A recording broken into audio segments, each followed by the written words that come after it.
नमस्कार दोस्तों, आप सभी लोगों का इस लेक्चर वीडियो में स्वागत है। आज हम लोग डिस्कस कर रहे हैं थ्री ग्रुप डिस्क्रिमिनेंट एनालिसिस। तो दोस्तों, पिछले लेक्चर पे हमने डिस्कस किया था टू ग्रुप डिस्क्रिमिनेंट एनालिसिस। उसमें हमने अपना जो डिपेंडेंट वेरिएबल है उसको टू लेवल में डिवाइड किया था। आज हम डिवाइड करेंगे थ्री लेवल्स में, या इसे हम थ्री कैटेगरीज भी कहते हैं। तो ये तीनों जो कैटेगरीज होंगी ये तीनों म्यूचुअली एक्सक्लूसिव कैटेगरीज होंगी। और ये जो Z है बेसिकली ये डिपेंडेंट वेरिएबल है, इसको हम थ्री म्यूचुअली एक्सक्लूसिव कैटेगरी में डिवाइड करेंगे। और बाकी जो हमारा x1, x2, x3 ये सारे वेरिएबल हमारे इंडिपेंडेंट वेरिएबल्स मैट्रिक डेटा होगा। और ये जो Z है हमारा ये नॉमिनल या कैटेगरिकल डेटा हमारा होगा। ठीक है दोस्तों, अब इसके एजम्पशंस भी और जितने भी स्टेप्स हमने फॉलो किए हैं टू ग्रुप डिस्क्रिमिनेंट एनालिसिस में सेम हमें वैसे ही फॉलो करने कि जो ऑब्जेक्टिव्स है डिस्क्रिमिनेंट एनालिसिस का वो ये है कि हम इसको क्लासिफिकेशन पर्पस के लिए डिस्क्रिमिनेंट एनालिसिस को यूज करते हैं। और बेसिकली हम करते क्या है, एक मॉडल बना के प्रेडिक्शन करते हैं और क्लासिफाई करते हैं अपने ऑब्जेक्ट्स को कि किस पर्टिकुलर ग्रुप में आएगा। ठीक है, जैसे हमने थ्री ग्रुप्स बनाए। एक जो है हमारे जो परचेज ज्यादा करते हैं लोग, हैवी यूजर्स हो गए, वो हैवी बायर हो गए, या high purchase buyers, medium purchase buyers और लो परचेज बायर्स। इस तरीके से हम थ्री कैटेगरीज बना सकते हैं, या हैवी यूजर, मॉडरेट यूजर और स्मॉल यूजर। इस तरीके से हमने थ्री म्यूचुअली एक्सक्लूसिव कैटेगरीज बना दी है। तो बेसिकली फिर उनका इंडिपेंडेंट वेरिएबल्स के बेसिस पर, जैसे मान लीजिए हमें अब प्रेडिक्शन करना है तो कुछ इंडिपेंडेंट वेरिएबल्स हैं, जब उनकी एक हमारा जो मॉडल है जब हम उसमें कहेंगे कि आपको ये वैल्यूज पुट करनी है, तब हम उनको क्लासिफाई कर सकते हैं कि ये पर्टिकुलर पर्सन किस पर्टिकुलर ग्रुप में जाएगा। ठीक है, तो जो हमारे ऑब्जेक्ट्स हैं वो इंडिविजुअल भी हो सकते हैं, फॉर्म्स भी हो सकती हैं, प्रोडक्ट्स भी हो सकते हैं। और जो रिसर्च डिजाइन के लिए डिपेंडेंट वेरिएबल जैसे भी हमने कहा था वो नॉन मैट्रिक होगा, नॉमिनल स्केल का होगा, और उसमें थ्री कैटेगरीज होंगी, थ्री लेवल्स होंगे। और जो इंडिपेंडेंट वेरिएबल्स हैं हमारे सारे के सारे वो कॉन्टिन्यूअस मैट्रिक डेटा में होंगे। तो ये इसकी एक कंडीशन है। और ये मल्टीपल डिस्क्रिमिनेंट एनालिसिस से बस इसलिए डिफरेंट है क्योंकि मल्टीपल डिस्क्रिमिनेंट एनालिसिस में डिपेंडेंट वेरिएबल और इंडिपेंडेंट वेरिएबल्स सारे के सारे मैट्रिक फॉर्म में होते हैं, जबकि ये जो है डिस्क्रिमिनेंट एनालिसिस ये नॉन मैट्रिक फॉर्म में होती है। अब देखिए सैंपल साइज की हम बात करते हैं। तो जो सैंपल साइज है वो 5:1 का होना चाहिए। मान लीजिए हमारे पास 4 वेरिएबल हैं, तो हम ये चाहते हैं कि कम से कम इसमें जो सैंपल साइज हो वो 20 का होना चाहिए मिनिमम। ठीक है, वैसे पर ग्रुप का भी कॉन्सेप्ट है कि पर ग्रुप में 20 ऑब्जर्वेशंस होने चाहिए। ठीक है, अब इसमें जो सैंपल है उसको हम डिवाइड कर सकते हैं 50-50 में, या 60-40 के रेशो में, या 70-30। मतलब 100 में से 70 सैंपल साइज लिया हमने एस्टिमेशन के लिए, और 30 का सैंपल लिया हमने वैलिडेशन पर्पस के लिए। तो दोस्तों यहाँ पर हम वैलिडेशन नहीं करेंगे, एक छोटा सा एग्जांपल है, केवल एस्टिमेशन हम करेंगे अपने मॉडल का जो वैल्यूज आएंगे उसमें। और इसके बाद कुछ एजम्पशंस हैं डिस्क्रिमिनेंट एनालिसिस के, जैसे normality, linearity, multicollinearity, equal variances and covariance matrices के थ्रू हम ये जो बॉक्स एंड प्लॉट ये होमोस्कैडास्टी की तरह ही है। अब बात करते हैं नॉर्मेलिटी की। नॉर्मेलिटी जो एरर टर्म है, जैसे हम पहले निकाल चुके हैं, नॉर्मेलिटी के लिए जो हिस्टोग्राम बनता है और उसके ऊपर जो हमारा नॉर्मल कर्व होगा वो बेल शेप्ड में होना चाहिए। ठीक है, तब हम कहेंगे डेटा हमारा नॉर्मल है। तो ये लीनियरिटी इसमें हम नहीं निकाल पाएंगे क्योंकि डिपेंडेंट वेरिएबल हमारा कैटेगरिकल है। अगर दोनों ही वेरिएबल हमारे डिपेंडेंट और इंडिपेंडेंट वेरिएबल मैट्रिक होते हैं तब हम स्कैटर डायग्राम के थ्रू हम लीनियरिटी देख सकते हैं कि जो ये डेटा है लीनियर है कि नॉन लीनियर है, कोई कर्व तो नहीं ले रहा, या किसी फनल शेप में तो नहीं है। तो वो लीनियरिटी हम उससे चेक कर सकते हैं। तो यहाँ पर लीनियरिटी हम नहीं निकालेंगे। दूसरा है मल्टी कोलिनियरिटी। अगर हमारे जो 3 या 4 जितने भी वेरिएबल्स लिए उनके आपस में हाईली कोरिलेशन है, तब हम कहेंगे कि ये और हाईली भी मतलब है कि अगर 0.7 0.8 है तब हम कहेंगे ये डेटा आपस में मल्टी कोलिनियर है। लेकिन इसकी एक लिमिट है, अगर 0.6 से ज्यादा आती है तब वैल्यू आपस में जो कोलिनियरिटी की, तब हम कहेंगे कि कोलिनियरिटी की प्रॉब्लम है। लेकिन अगर 0.6 से कम है तब ये डिजायरेबल है, तब हम कहेंगे कि ये मल्टी कोलिनियरिटी की प्रॉब्लम इसमें नहीं है। दूसरा बॉक्स एंड प्लॉट, इसमें ये जो हमारी पी वैल्यू होगी जब हम इस एनालिसिस करेंगे तो बॉक्स एम की वैल्यू आएगी और वो जो पी वैल्यू है वो नॉन सिग्निफिकेंट होनी चाहिए। इसका मतलब है कि जो पी वैल्यू है वो 0.05 से ज्यादा होनी चाहिए। फिर estimation of the discriminant model and overall fit step wise estimation हम मेथड यूज करेंगे। फिर इंटरप्रेट करेंगे वैलिडेशन। ठीक है, वैलिडेशन हम नहीं करेंगे, वैसे वैलिडेशन करने के लिए हमको जो सैंपल साइज है वो बड़ा चाहिए, तो रिजल्ट दोनों के मोर और लेस सेम ही आने चाहिए वैलिडेशन पर्पस के लिए। ठीक है दोस्तों, अब जो केस स्टडी है बहुत छोटी सी केस स्टडी है। देखिए, ये हमारे पास हमने 4 वेरिएबल्स लिए हैं। जो पहला वेरिएबल है वो है प्रोडक्ट्स क्वांटिटी बाइंग इन शॉपिंग मॉल। शॉपिंग मॉल में जो लोग जा रहे हैं, कुछ लोग लार्ज क्वांटिटी खरीदते हैं, कुछ मीडियम क्वांटिटी खरीदते हैं, कुछ लो क्वांटिटी खरीदते हैं। इस तरीके से हमने इनको कैटेगराइज किया है। और ये जो वेरिएबल है हमारा नॉमिनल स्केल का वेरिएबल है। फिर सेकंड जो 3 हमने यहाँ पर जो इंडिपेंडेंट वेरिएबल्स लिए हैं, जैसे इनकम, फैमिली की मंथली इनकम हमने रुपीस में ली है, तो ये देखिए 1000 में है। जैसे 51 हमने लिया है, तो ये सारी यूनिट हमने इसलिए ली है क्योंकि अगर हम 50,000 या उससे ज्यादा की वैल्यू लेते तो यूनिट थोड़ी हमारी डिफरेंट हो सकती थी। इसलिए हमने यहाँ पे जो परसेप्शन है वो भी 100 पॉइंट्स में से दिया है, और एज भी जनरली हम 100 ही मानते हैं। वैसे तो 70-80 तक का हमने डेटा इसमें लिया, 71-72 तक का। ठीक है, अभी देखिए फैमिली मंथली इनकम, ये हमारा स्केल में हो गया, कॉन्टिन्यूस स्केल। परसेप्शन भी हमने कॉन्टिन्यूस में लिया, मतलब मैट्रिक, और एज भी मैट्रिक। तीनों जो हमारे क्वेश्चन हैं ये मैट्रिक हैं, और एक हमारा नॉन मैट्रिक क्वेश्चन है डिपेंडेंट वेरिएबल जो बाइंग पैटर्न है। तो बाइंग डिपेंड है इनकम के ऊपर भी, परसेप्शन के ऊपर भी। आप शॉपिंग मॉल में जब जाते हैं, आपका परसेप्शन क्या है? अगर परसेप्शन फेवरेबल है तो नेचुरली आप वहां प्रोडक्ट बाय करेंगे, और अगर आपका एटीट्यूड फेवरेबल नहीं है, परसेप्शन आपका पॉजिटिव नहीं है, तब आप वहां पर प्रोडक्ट नहीं खरीदेंगे। ये है एज के ऊपर भी डिपेंड कर सकता है कि आप, हो सकता है जो यंगस्टर्स होंगे वो ज्यादा खरीदते हो प्रोडक्ट, और जो ओल्ड एज के लोग हैं हो सकता है वो कम खरीदते हैं। तो ये भी एक वेरिएबल है, और इसके अलावा और भी वेरिएबल हो सकते हैं जो बाइंग पैटर्न को इन्फ्लुएंस करता है। अभी हमने केवल केस स्टडी को समझने के लिए 3 ही वेरिएबल लिए, family monthly income in rupees, perception towards shopping mall, और age of the family head. ये हमारे पास 3 सिचुएशन है जिसमें ये जो क्वांटिटी है हाई क्वांटिटी बाइंग करते हैं, मीडियम क्वांटिटी बाइंग करते हैं, और जो तीसरा ग्रुप है 30 का टोटल ग्रुप है, 10 का हमारा जो ग्रुप है वो लो क्वांटिटी। ठीक है, तो केस स्टडी बिल्कुल सिंपल है।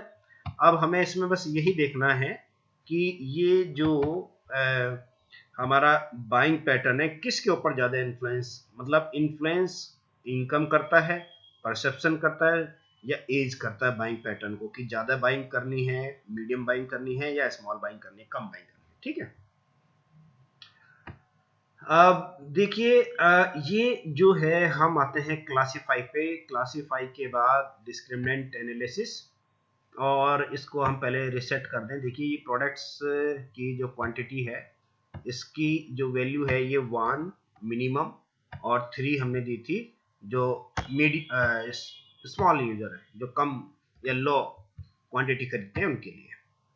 और तीनों जो वेरिएबल्स हैं हमारे ये इंडिपेंडेंट बॉक्स में आ जाएंगे, और यहाँ पर हम use step wise method use करेंगे जैसे हमने डिस्कस किया था पहले।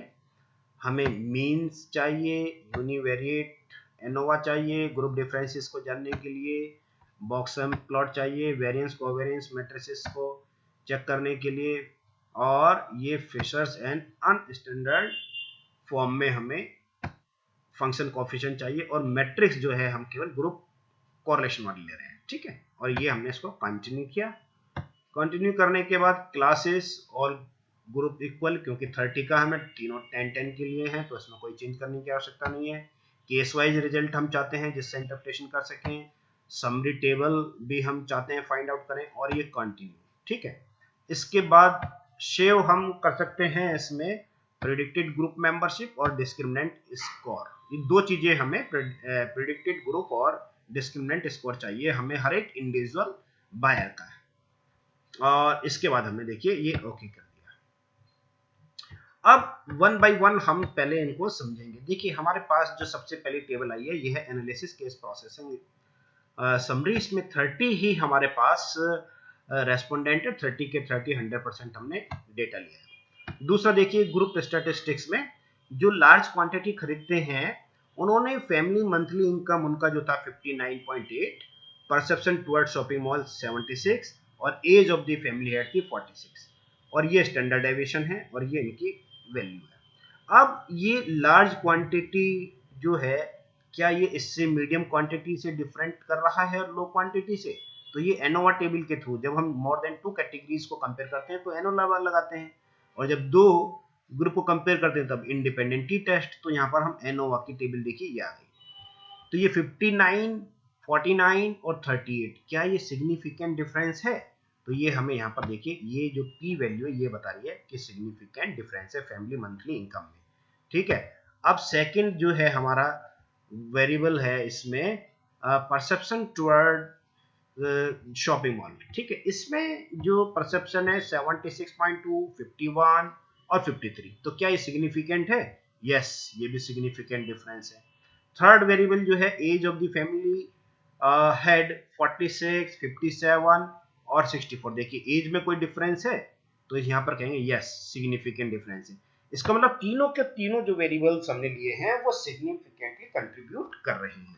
सबसे पहले अच्छा जो विल्स लैम्डा है जैसे शॉपिंग मॉल टुवर्ड्स, इसमें विल्स लैम्डा ज्यादा अच्छा है हमारा, मतलब कहने का मतलब है विल्स लैम्डा जो होगा हमारा वो बैडनेस और फिट इंडेक्स होता है, जितनी इसकी वैल्यू 0 के आसपास होगी उतना अच्छा माना जाता है और जितनी इसकी वैल्यू हाई होगी उतना हमारे लिए ये डिजायरेबल नहीं होता है। अब आगे चलते हैं नेक्स्ट। अगली जो टेबल है हमारे पास वो है ये कोरिलेशन मैट्रिक्स। देखिए इनमें आपस में कोरिलेशन है। मैंने कहा कि मल्टी कोलिनिटी की कोई प्रॉब्लम इस pooled with in group matrices से हम मल्टी कोलिनिटी चेक कर सकते हैं, तो इसमें हमें मल्टी कोलिनिटी की कोई समस्या नजर नहीं आ रही क्योंकि 0.6 से अगर वैल्यू कोई ज्यादा होती तब हम कहते हैं कि ये सिग्निफिकेंट है, कोरिलेटेड है आपस में हाईली। तो यहाँ पर मल्टी कोलिनिटी की भी कोई प्रॉब्लम नहीं है। ठीक है, पहला तो एज्यूम्पशन हम कर चुके हैं, पहले नॉर्मलिटी हम निकालते हैं, लिनियरिटी का कोई इशू नहीं है यहाँ पर। तीसरा है हमारा जो चौथा है box test of equality of covariance वाला, इसकी जो वैल्यू है हमारी वो 0.05 से ज्यादा होनी चाहिए। देखिए ये वैल्यू भी हमारी 0.655 आ गई, ये भी डिजायरेबल है। ठीक है, तो इसका मतलब एज्यूम्पशंस हमारे फुलफिल हो रहे हैं, इसमें कोई प्रॉब्लम नहीं है। और जो वेरिएबल एंटर्ड है देखिए पहले परसेप्शन टुवर्ड्स शॉपिंग मॉल, फिर उसके बाद age of the family head, ये हमने एंट्री की है। अब इसके बाद देखिए वेरिएबल्स इन द एनालिसिस में पहले मॉडल में तो है परसेप्शन टुवर्ड्स शॉपिंग मॉल, दूसरे वाले में है परसेप्शन टुवर्ड्स शॉपिंग मॉल और age of the family head, तीसरा नहीं है इसमें। ठीक है ना, इनकम वाला भी इसमें हमने नहीं लिया है। तो ये जो मेन मॉडल है इसमें केवल 2 वेरिएबल्स ही हमारे होंगे। अब ये देखिए जो विल्स लैम्डा है ये बहुत पहले मॉडल में 0.231 और जब हमने सेकंड वेरिएबल को इंट्रोड्यूस किया इसमें तो और ये इंप्रूव हो गया 0.167, जिसकी इसकी वैल्यू कम होनी चाहिए जो कि हमारी स्टडी के लिए डिजायरेबल है। अब जो आइगन वैल्यू हमारी 1 से ज्यादा होनी चाहिए। ये बेसिकली आइगन जो वैल्यू है हमें बताती क्या है, ये देखिए आइगन वैल्यू का हमने जो फॉर्मूला बताया था ये है सम ऑफ स्क्वायर, यहाँ देखिए ये sum of square between group और ये है sum of square within group. ये इसमें जो है वैल्यूज हम पुट करके लैम्डा की वैल्यू आइगन वैल्यू की हम निकाल सकते हैं। अब आइगन वैल्यू निकालने के लिए जैसे हमने पिछली बार मल्टीपल रिग्रेशन एनालिसिस लगाया था, ये देखिए फिर से हम इसकी जो वैल्यूज हैं वो हम चेक कर सकते हैं। ये जो डिपेंडेंट वेरिएबल इधर लिया हमने और तीनों जो इंडिपेंडेंट वेरिएबल्स को हमने यहाँ पर लिया और इसमें स्टेप वाइज लगा के ये हमारे पास आउटकम्स आ गए। देखिए तो ये जो है बेसिकली इसमें जो हमारे पास ये जो चीज आ रही है रिग्रेशन, ठीक है, और सेकंड वाले में देखिए रिग्रेशन और रेजिडुअल। तो जब इसको हम ये देखिए आइगन वैल्यू हमारी कैसे निकलती है ये मैं देखिए अभी कैलकुलेट करके बता रहा हूं। रिग्रेशन हमारा है 15 पॉइंट ये आ गया हमारा 15 पॉइंट जो रिग्रेशन है सॉरी 15 नहीं 16 15.2 चलिए इसी को लेते हैं 284 पहले मॉडल के लिए निकालते हैं और डिवाइड करते हैं इसको 4.71 इसके बाद आएगा 16 ठीक है। ये हमारी देखिए वैल्यू आ गई 3.2। अब यहां पर हम चेक करते हैं जो विल्स लैम्डा की वैल्यू है पहले वाले में, सॉरी आइगन वैल्यू, ये देखिए ये 4 पॉइंट हमने पहले मॉडल के लिए निकाली थी। अब जो है हम जो ओवरऑल दोनों के लिए हम जब निकालेंगे तो इसमें हम दूसरी वैल्यू पुट करेंगे, देखिए ठीक है ना। जब हमने दोनों वेरिएबल्स को लेके लिया है तब इसकी जो वैल्यू आएगी वो डिफरेंट आएगी। ये जो है 16, इसको देखिए 16 पॉइंट, ये तो पहले के लिए निकाली हमने। अब जो दूसरा जो फाइनल मॉडल है हमारा 16.553 और डिवाइडेड बाय 3.447, तो ये देखिए हमारे पास आ गया 4.8 ठीक है। अब इसको हम चेक कर लेते हैं, जो हमारा आइगन वैल्यू है ये 4.8 समथिंग आ गया है, 4.8 है ना, यहाँ पे 4.99 आ रहा है। खैर ये निकालने का हमने तरीका बताया, basically sum of square regression ये जो फॉर्मूला है, और सम ऑफ ये जो है हमारा sum of square within group और sum of square between group, इस तरीके से हम ये वैल्यू निकाल लेते हैं डिस्क्रिमिनेंट ये आइगन वैल्यू की। अब इसके बाद जो है हमारे पास जो आउटपुट है इसको हम इंटरप्रेट करते हैं। ये आ गया लैम्डा का हो गया, इसकी वैल्यू आ गई, ये काफी डिजायरेबल है। अब ये जो कैनोनिकल कोरिलेशन है, बेसिकली जो ये कैनोनिकल कोरिलेशन हमें बता क्या रहा है, कैनोनिकल कोरिलेशन केवल हमें ये बता रहा है कि जो वेटेड जो correlation between the weighted linear composite और जो मल्टीपल प्रेडिक्टर के बीच में जो आउटकम वेरिएबल्स हैं उनके बीच में कितना हाईली कोरिलेशन है। तो ये वैल्यू हमारी जितनी ज्यादा होगी उतना ही डिजायरेबल होगा, ठीक है। अब ये जो इसकी वैल्यू आई है कैनोनिकल कोरिलेशन, इससे हमें क्या पता चलता है, ये देखिए जब हम ये जो वैल्यू हमने निकाली है लैम्डा की, ये देखिए यहाँ पे जैसे हमारी वैल्यू आई थी 4.9, ये देख लीजिए एक बार फिर से हम चेक कर लेते हैं। ये जो हमारी वैल्यू 4.994 और डिवाइडेड बाय 4.994 और इसको हम +1 और कर देते हैं इसमें, तो ये जो वैल्यू आई है हमारी, चलिए इसको इस तरीके से करते हैं, ये जो है 4.994 और डिवाइडेड बाय +1 और कर लेंगे इसमें हम लोग, ठीक है। तो ये हो जाएगी 5.994, ये आ गया। अब इसका स्क्वायर रूट ले लेंगे, स्क्वायर रूट लेने के बाद देखिए 0.912, तो ये वैल्यू आ गई हमारी 0.912। इस तरीके से हमने ये वैल्यू निकाली। अब इसमें एक चीज और देखते हैं, ये जो विल्स लैम्डा है ये 1 माइनस ईटा स्क्वायर, तो लैम्डा की जितनी वैल्यू कम होगी उतना ज्यादा हमारा ये वेरिएंस, बेसिकली वेरिएंस को बता रहा है कि इन तीनों वेरिएबल्स से कितना ये एक्सप्लेन कर पा रहा है डिस्क्रिमिनेट करने के लिए। तो जो लैम्डा की वैल्यू है हमारी वो है 0.167। अब ये देखिए हम ईटा स्क्वायर निकाल सकते हैं, 1 माइनस 0.167, ठीक है, ये हमारी वैल्यू आ गई इतना, और इसको हम मल्टीप्लाई कर देंगे 100 से। जब हमने इसको 100 से मल्टीप्लाई किया तो ये आ गया 83.3% ये वेरिएंस कर रहे हैं तीनों वेरिएबल डिपेंडेंट वेरिएबल को डिस्क्रिमिनेट करने के लिए, ठीक। अब हम अगली जो हमारे पास टेबल है उसको हम पढ़ते हैं। ये है standardised canonical discriminant function coefficient. ये फंक्शन 1 और ये फंक्शन 2। होता क्या है, जब हम 3 कैटेगरी लेते हैं तब उसमें 2 हमारी डिस्क्रिमिनेंट फंक्शन की वैल्यू आएगी, 2 डिस्क्रिमिनेंट। ठीक है, एक जो डिस्क्रिमिनेंट फंक्शन होगा वो पहला वाला ग्रुप 2 और 3 को डिस्क्रिमिनेट करेगा, दूसरे वाला जो डिस्क्रिमिनेट होगा सेकंड वाला वो 1 और 3 को डिस्क्रिमिनेट करेगा। ठीक है, तो ये हमारी जो वैल्यू आई है इसमें 0.922 और age of the family member से -0.587, और ये हमारा जो है वैल्यू जो फंक्शन 2 है। बेसिकली हम इस तरीके से जो वर्टिकल में फंक्शन 2 लेते हैं और हॉरिजॉन्टल में फंक्शन 1 लेते हैं, तो ये उनके कितने करीब है ये उसके बारे में हमें बता रहा है। दूसरा, ये जो हमारा स्ट्रक्चर मैट्रिक्स है, ये स्ट्रक्चर मैट्रिक्स बिल्कुल फैक्टर एनालिसिस की तरह है, जैसे फैक्टर 1, फैक्टर 2 और ये वेरिएबल v1, v2, v3।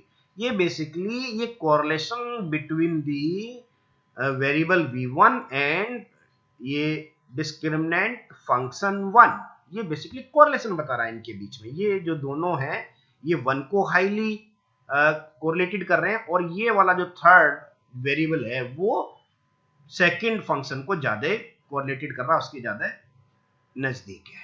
ठीक है, अब जो कैनोनिकल डिस्क्रिमिनेंट फंक्शन, हमारी जो मेन इक्वेशन है देखिए ये है y, ये मैं इसको यहां पर लिख भी देता हूं।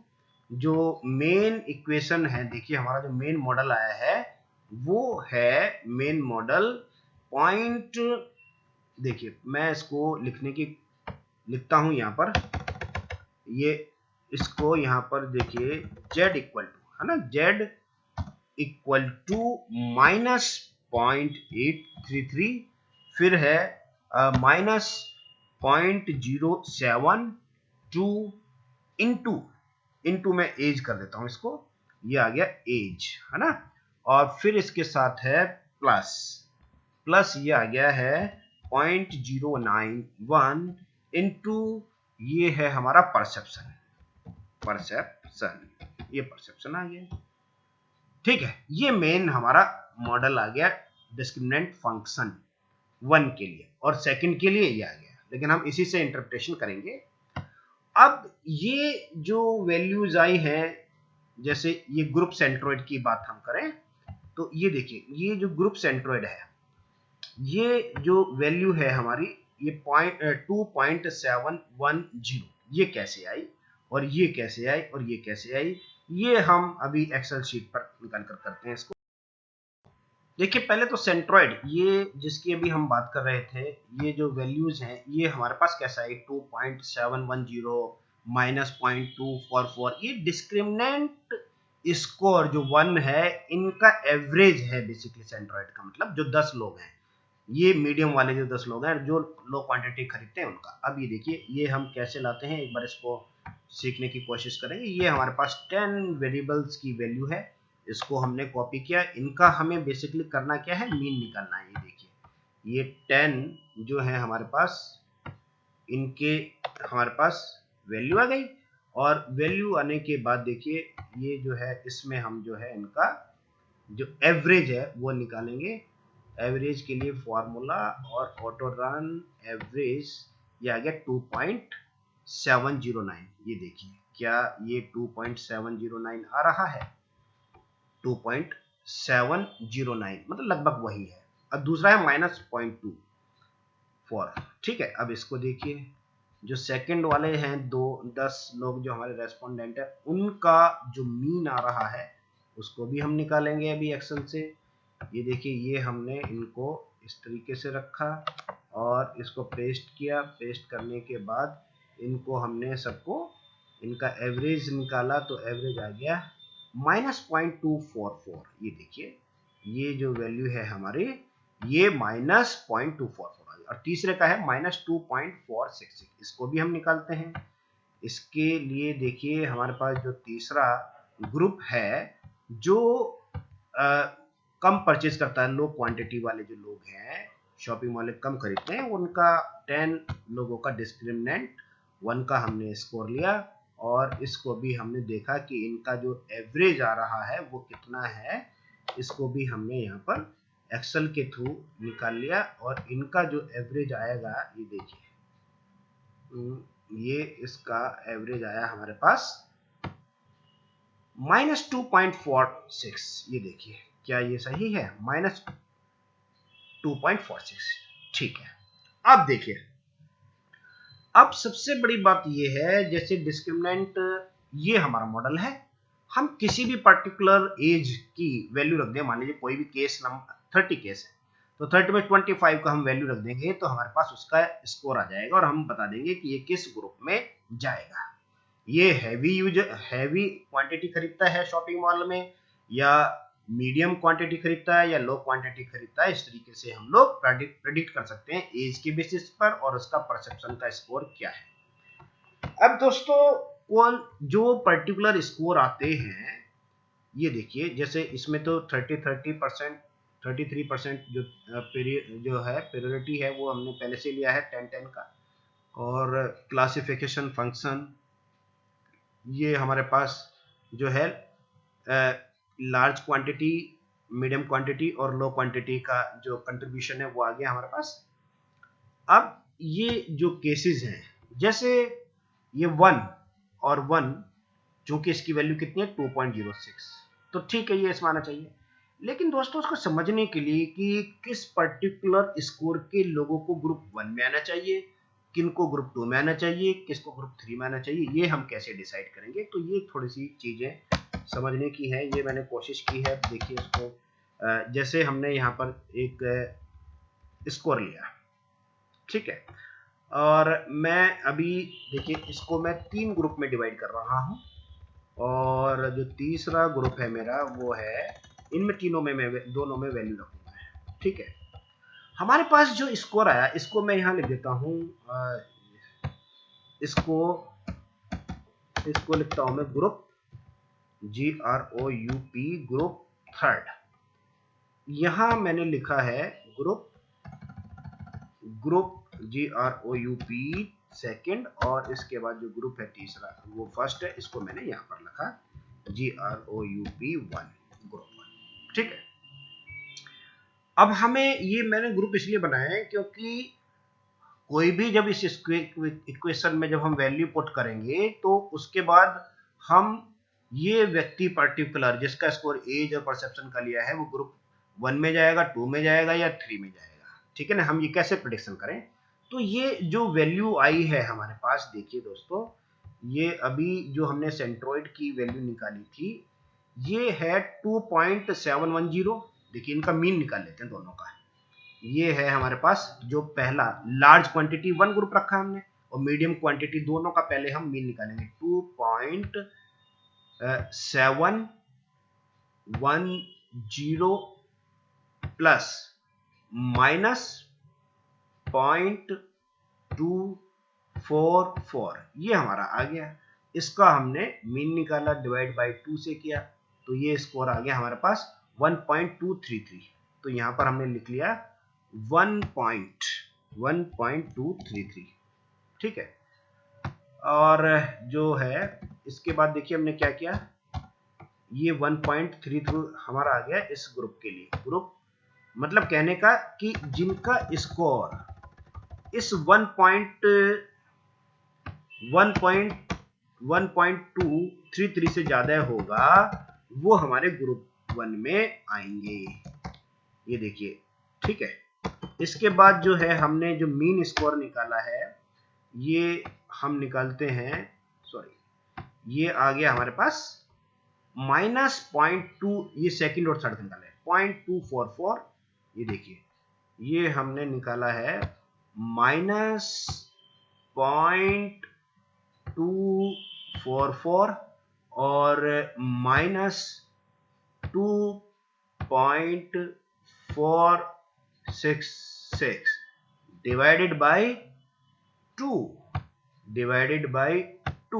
तो ये वैल्यू आ गई हमारे पास -1.3 सॉरी, ये 1 आएगा यहाँ पर 1.3, और ये वैल्यू एक बार चेक कर लें 355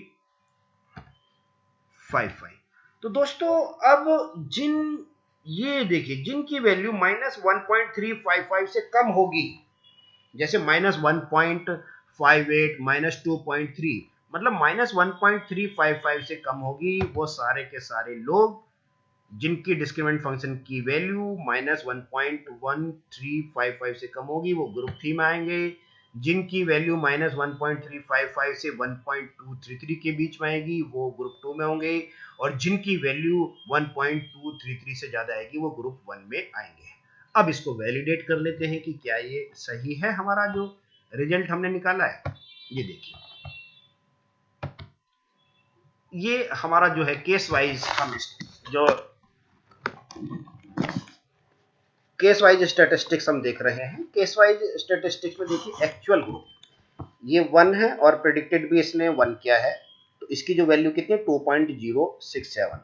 यहाँ पर देखिए क्या ये वैल्यू सही है ग्रुप 1 में? यस, ये 1.233 से। अब सारी वैल्यूज हमारी जो होंगी ग्रुप 1 की, देखिए 10 रेस्पोंडेंट है हमारे पास, ये देखिए 10 रेस्पोंडेंट, इनकी जो वैल्यू होगी सभी की 1 पॉइंट, ये देख लेते हैं एक बार हम, 1 ये रहा, ये जो 10 रेस्पोंडेंट है देखिए 1 2 3 4 5 6 7 8 9 10, सबकी वैल्यू 1.233 से ज्यादा है, तो ये ग्रुप 1 में आ गए। ग्रुप 2 में कौन आएंगे? जिनकी 1.2 से कम है, ये देखिए 1.23 से कम है, और ये -1.355 से ज्यादा है, ये देखिए ये भी ज्यादा है, ये कम है, ये सॉरी हाँ इससे ज्यादा है जो वैल्यू, मतलब जैसे 1-1.355 से ज्यादा कौन सी वैल्यू होगी? -1.03, और छोटी वैल्यू होगी -1.456। इस तरीके से ये जो सारी वैल्यू इधर जाएंगी नेगेटिव साइड में, तो ये वाली भी इसी रेंज में आ रही है, ये भी इसी रेंज में, ये भी इसी रेंज में, ये भी इसी रेंज में, ये भी नहीं, ये वाली गड़बड़ कर रही है, ये है -1.651, तो ये तो ग्रुप 2 में नहीं आएगा, ये तो ग्रुप 3 का केस है। अब देख लें जरा इसको, क्या ये मिस क्लासिफिकेशन है कि? यस, ये देखिए मिस क्लासिफिकेशन का केस आ गया। दूसरा, ये वैल्यू कितनी होनी चाहिए थी इसकी? -1.811, देखिए ये भी मिस क्लासिफिकेशन का केस आ गया, क्योंकि हमने तो कहा था -1.355 से जिनकी ज्यादा होगी वो ग्रुप 3 में जाएंगे, और ये अपना आपको शो कर रहा है ग्रुप 2 में, ये देखिए। तो जब ग्रुप 2 में ये शो कर रहा है ना, ये देखिए होना चाहिए 2 में, लेकिन वैल्यू इसकी आ गई है 3 की, तो ये मिस क्लासीफाई हो गया, क्योंकि अगर 2 में आना था तो इसकी वैल्यू -1.355 से बड़ी होनी चाहिए थी और 1.233 से कम होनी चाहिए थी। तो ये तो देखिए दो हमारे पास मिस क्लासिफिकेशन आ गए हैं जो सेकंड ग्रुप में। और देखिए कोई मिस क्लासिफिकेशन है? यस, एक मिस क्लासिफिकेशन हमारे पास आ गया 2, ये 3 ग्रुप में होना चाहिए। 3 ग्रुप होने का मतलब है, ये देखिए जब 3 ग्रुप का मतलब है कि इसकी जो वैल्यू है -1.355 से कम होनी चाहिए। अब ये देखें कि क्या इसकी वैल्यू -1.3 से कम है। अब जो हमारा आउटपुट है, इसको हम आउटपुट को देखते हैं, ये देखिए ये जो इसकी वैल्यू आ रही है ये आ रही -0.867, ये जबकि ये देखिए ये तो ग्रुप 2 में आना चाहिए था, ठीक है, लेकिन आ किस में रहा है? ग्रुप 3 में, तो ये मिस क्लासिफिकेशन का केस हो गया। ये 3 में आना चाहिए था लेकिन आ रहा है ये सेकंड में, तो ये मिस क्लासिफिकेशन का केस है। तो इस तरीके से अब हमें ये देखना है कि मिस क्लासिफिकेशन हमारे कितने हैं, मतलब करेक्टली हमने कितने लोगों को प्रेडिक्ट किया। तो पहले वाले में तो ठीक है 10 के 10 प्रेडिक्ट थे, सेकंड वाले में 2 मिस क्लासिफिकेशन है, जो मीडियम में हमारे जो थे वो लो क्वांटिटी में आ गए, और जो 8 हैं वो बिल्कुल सही क्लासीफाई है। जो लोग वाला है इसमें एक जो है मीडियम क्वांटिटी में आ गया है, जबकि ये जो था ये लास्ट वाला ये देख रहा था ना, ये आना चाहिए था, इसकी वैल्यू -1.33 से कम होनी चाहिए थी, लेकिन ज्यादा है। ये जो हमारा जो था मीडियम क्वांटिटी में आना चाहिए था, तो ये आ गया हमारा लो क्वांटिटी वाले में। तो इस तरीके से जो हमने ओरिजिनली जो 95% जो ग्रुप हैं उनको करेक्टली क्लासिफाइड किया है इस स्टडी के अकॉर्डिंग। तो ये इस तरीके से हमने जो अपना डिस्क्रिमिनेंट एनालिसिस थी वो इस तरीके से परफॉर्म किया है। इससे हम बेसिकली वेरिएंस निकालते हैं, जो अभी हमने बताया 83 पॉइंट समथिंग आया था, इससे कैनोनिकल कोरिलेशन, और इससे हम आइगन वैल्यू निकालते हैं। तो ये इस तरीके से हमने ये जो सारी चीज़ें हैं डिस्कस की। Thank you very much.